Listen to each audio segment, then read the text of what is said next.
Imagine opening your phone and realizing that one of the most psychologically interesting people you know has left no trace behind.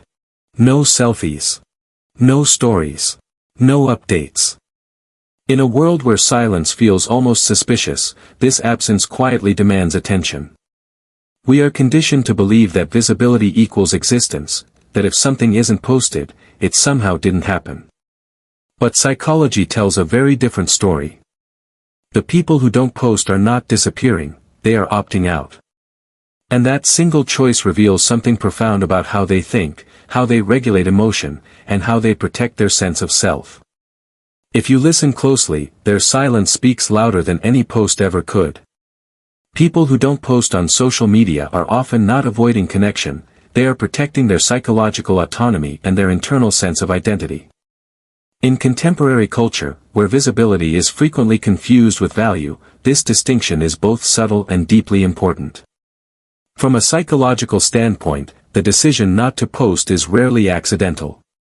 It is usually the outcome of an internal process in which the individual has evaluated the cost of constant exposure and decided, consciously or unconsciously, that their inner stability matters more than external affirmation. At the core of this behavior lies the concept of psychological autonomy. Autonomy refers to the capacity to regulate one's thoughts, emotions, and behaviors from an internal framework rather than being shaped primarily by external rewards, punishments, or expectations. Social media platforms are designed to shift this balance outward. Likes, comments, shares, and views act as immediate feedback loops that subtly train the mind to seek validation outside itself. Over time, this can weaken internal self-regulation, making mood, confidence, and even self-worth dependent on digital responses. Individuals who refrain from posting often sense this risk. Their silence is not disengagement, it is self-governance. An internal sense of identity develops when a person knows who they are without needing continuous reflection from others. This identity is built through lived experience, private reflection, values, and personal meaning rather than public performance. People who post less tend to experience their lives as something to be lived first and interpreted later, if at all. They do not feel an urgent need to translate every moment into a consumable narrative.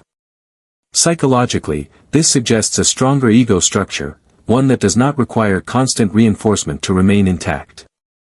Many of these individuals are acutely aware of the performative nature of social media. Posting is rarely neutral. It involves selection, editing, framing, and anticipation of response. Each post subtly asks a question: how will this be received? Over time, this can shift attention away from the experience itself toward the imagined perception of others. For someone who values psychological autonomy, this shift can feel intrusive. They may sense that excessive sharing fragments attention and distorts authenticity, turning life into a stage rather than a process. Emotion regulation also plays a critical role. Social media amplifies comparison, and comparison is one of the most powerful triggers of emotional dysregulation. When individuals repeatedly measure their lives against curated highlights of others, it can lead to anxiety, inadequacy, envy, or emptiness. People who don't post, and often don't consume excessively either, tend to protect their emotional equilibrium by limiting exposure to these comparison loops. This is not avoidance, it is emotional hygiene. Just as one chooses what to eat to protect physical health, they choose what to consume and share to protect mental health. Another important psychological dimension is boundaries. Healthy boundaries are not about isolation, they are about discernment. People with a strong internal identity usually have a clear sense of what belongs to them and what they are willing to offer to others. They understand that intimacy loses its meaning when it becomes indiscriminate. Not every thought, achievement, struggle, or joy requires an audience. By keeping parts of their life unposted, they preserve depth and privacy, which are essential for psychological integration. Contrary to popular belief, many individuals who don't post are not socially disconnected. In fact, they often invest more deeply in direct, meaningful relationships. Their energy is channeled into conversations, shared experiences, and presence rather than digital visibility. Psychologically, this reflects a preference for high-quality connection over high-quantity interaction. They are less interested in being seen by many and more interested in being understood by a few. There is also a cognitive component worth noting. Posting frequently trains the mind toward immediacy, capture, upload, respond. Not posting allows space for delayed processing. Experiences can be felt fully before being analyzed or labeled. This delay enhances memory consolidation, insight, and emotional depth. Individuals who protect this space often show higher levels of introspection and self-awareness. Their inner dialogue is not constantly interrupted by the urge to document.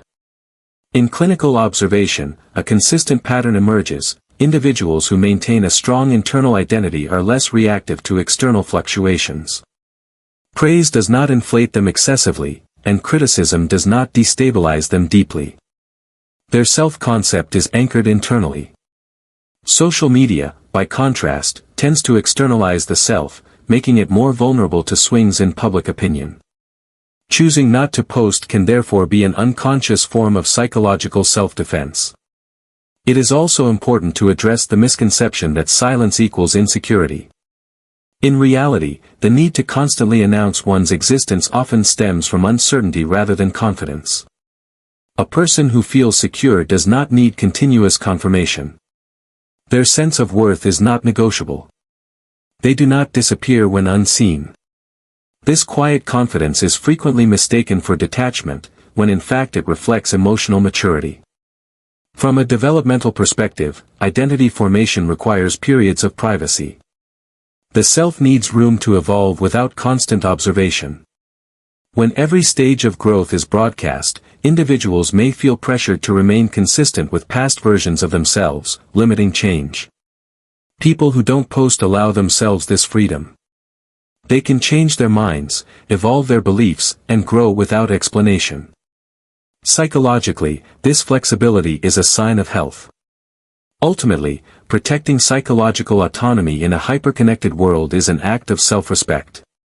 It is the choice to remain the author of one's inner narrative rather than outsourcing it to algorithms and audiences. People who don't post are not rejecting society, they are choosing how they participate in it. They engage on their own terms, with intention rather than compulsion. In a culture that equates expression with exposure, restraint becomes a form of intelligence. Silence, in this context, is not emptiness, it is containment. It holds identity, emotion, and meaning intact. And for many individuals, that intact inner world is far more valuable than any digital footprint they could leave behind. In the end, the absence of a digital footprint is not a psychological gap, it is often a psychological anchor. Those who choose not to post are not retreating from the world, they are refusing to let the world dictate who they must become. Their identity is not negotiated through algorithms, applause, or public approval. It is built quietly, reinforced privately, and lived fully. In a culture that rewards constant exposure, the ability to remain whole without being seen is a form of strength. Silence here is not weakness, it is self-possession. And in a society increasingly shaped by noise, protecting one's inner authority may be one of the healthiest choices a mind can make.